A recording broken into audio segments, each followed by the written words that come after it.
Bismillahirrahmanirrahim. Assalamualaikum warahmatullahi wabarakatuh. Alhamdulillahirabbil alamin. Walhamdulillahilladzi ma'as sabirin. Was-sabirina ma'al mursalina fi jannatil 'illiyyin. Asyhadu an la ilaha illallah wa asyhadu anna Muhammadan abduhu wa rasuluh. Allahumma shalli ala sayyidina Muhammad wa ala alihi wa sahbihi ajma'in. Ikhwanu billahi arsyadakumullah. Dalam sebuah hadis dikisahkan bahwasanya besok di yaumil hisab manusia dibagi menjadi dua golongan. Yang pertama ahlul afiyah, yang nomor dua ahlul musibah. Ahlul afiyah yaitu yang mana ketika manusia itu hidup di dunia, dari lahir, kecil, remaja, dewasa, sampai meninggal dunia, dia mendapatkan kenikmatan duniawiyah yang begitu menyenangkan. Sebaliknya, yang ahlul musibah, dari lahir, kecil, remaja, dewasa, sampai meninggal dunia, tidak pernah mendapatkan kenikmatan duniawiyah dari Allah. Hidup tersia-sia, sakit-sakitan, kemudian terhina secara sosial, dipinjingkan mata orang-orang di sekitarnya, sampai meninggal dunia pun dalam keadaan yang tidak punya apa-apa. Hadirin yang dimuliakan oleh Allah. Kemudian pada hari kiamat, Allah memerintahkan malaikat untuk menghisap dua manusia ini.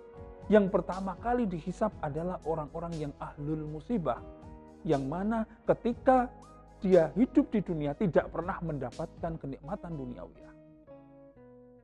Ketika dia dihisap di yaumil hisab, maka Allah memerintahkan kepada malaikat, hisaplah orang-orang yang di dunia selalu mendapatkan musibah, dan orang-orang itu sabar terhadap musibah yang diberikan oleh Allah Subhanahu wa taala. Malaikat pun terkaget-kaget. Kenapa? Sebelum manusia itu dihisap, dosa-dosanya jatuh berguguran karena ketika di dunia dia sabar menghadapi musibah yang ditimpakan oleh manusia itu dari Allah Subhanahu wa taala. Ini yang dimuliakan oleh Allah. Kemudian Allah memerintahkan kepada malaikat, berikanlah kepada orang-orang yang ahlul musibah, orang-orang yang setiap saat, sepanjang hidupnya di dunia dia mendapatkan musibah. Yang pertama, dia akan diberikan oleh Allah yaitu afiyah atau kekuatan. Yang mana ketika hidup di dunia dia tersia-sia, sakit-sakitan, badan kurus, kemudian penampilan tidak meyakinkan. Tetapi besok di hari kiamat orang yang ahlul musibah dan dia sabar menerima musibah dari Allah, dia akan mendapatkan afiat dan manusia itu akan terkagum-kagum kepada orang tersebut. Kemudian berikanlah dia maghfirah, ampunan yang begitu luasnya. Sebelum dia itu minta ampun kepada Allah, Allah sudah meruntuhkan, menggugurkan dosa-dosanya karena kesabaran dia dalam menghadapi musibah. Dan yang paling dahsyat, Allah memberikan yaitu manzilah, tempat yang mana tempat itu sangat tingginya luar biasa. Lebih tinggi dari orang-orang yang ahli ibadah. Tinggi sekali. Kemudian yang satunya ahlul afiyah, orang yang mendapatkan kenikmatan dari Allah, nikmat duniawiyah dari Allah di dunia, melihat orang yang dimuliakan oleh Allah, kemuliaan yang sangat tinggi ini, dia itu iri. Ya Allah, kenapa fulan bin fulan, fulanah binti fulanah ini kau muliakan yang setinggi-tingginya, kau berikan kenikmatan yang sebesar-besarnya. Dia iri. Ya Allah, saya kepingin seperti orang-orang ahlul musibah tadi. Hidupkanlah lagi kami di duniamu ya Allah. Hidupkanlah kami di duniamu ya Allah. Berikan musibah seperti orang itu, bahkan timpakan musibah berkali-kali lebih besar daripada orang itu. Bahkan ya Allah, saking kepinginnya, Ahlul afiyah itu kepingin seperti orang yang ahli musibah itu. Ya Allah, cacah-cacah tubuh ini, potong-potong tubuh ini kecil-kecil. Saya tetap akan sabar seperti orang-orang yang ahli musibah. Ikhwanu billahi arsyadakumullah. Ini luar biasa.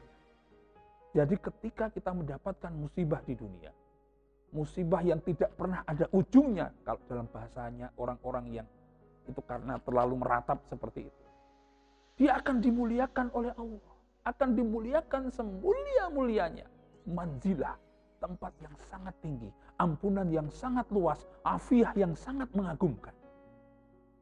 Hadirin yang dimuliakan oleh Allah. Kemudian kita bisa lihat dalam Al-Quran, kata-kata sabar ini diistimewakan oleh Allah. Innallaha ma'as sabirin. Sesungguhnya Allah bersama orang-orang yang sabar. Kepada orang-orang yang bersuci, innallaha yuhibbul mutatahhirin. Kepada orang-orang yang baik, innallaha yuhibbul muhsinin. Tetapi bagi orang-orang yang sabar, Allah tidak menggunakan kata-kata yuhibbu. Yuhibbu itu artinya cinta. Allah cinta kepada orang-orang yang bersuci. Allah cinta kepada orang-orang yang baik. Tetapi kepada orang-orang yang sabar, Allah tidak menggunakan kata-kata yuhibbu. Tapi innallaha ma'a. Sesungguhnya Allah bersama. Bersama itu dalam artian apa? Allah selalu mengiringi, mendampingi orang-orang yang sabar. Tidak sekedar dicintai lagi. Grade-nya, makomnya lebih tinggi ma'a daripada yuhibbu. Nanti kita lihat. Kalau seorang presiden itu dicintai pengawalnya. Para pengawalnya itu mendampingi dari belakang karena mencintai presiden. Tetapi orang yang bersama presiden dalam satu mobil, ini orang-orang istimewa. Maka hadirin yang dimuliakan oleh Allah. Kita lihat bencana alam yang ada di negara kita. Musibah yang beruntun, corona yang sampai memasuki tahun kedua ini tidak ada ujungnya. Seperti ada orang yang bilang seperti itu. Bahkan ada yang memprediksi 7 tahun baru selesai. Kuncinya satu, agar Allah bersama kita, agar kita dimuliakan oleh Allah, agar dosa-dosa kita berguguran, agar kita itu ditampilkan dengan penampilan yang mengagumkan besok di yaumil qiyamah. Kuncinya satu, sabar. Innallaha ma'as sabirin. Terima kasih.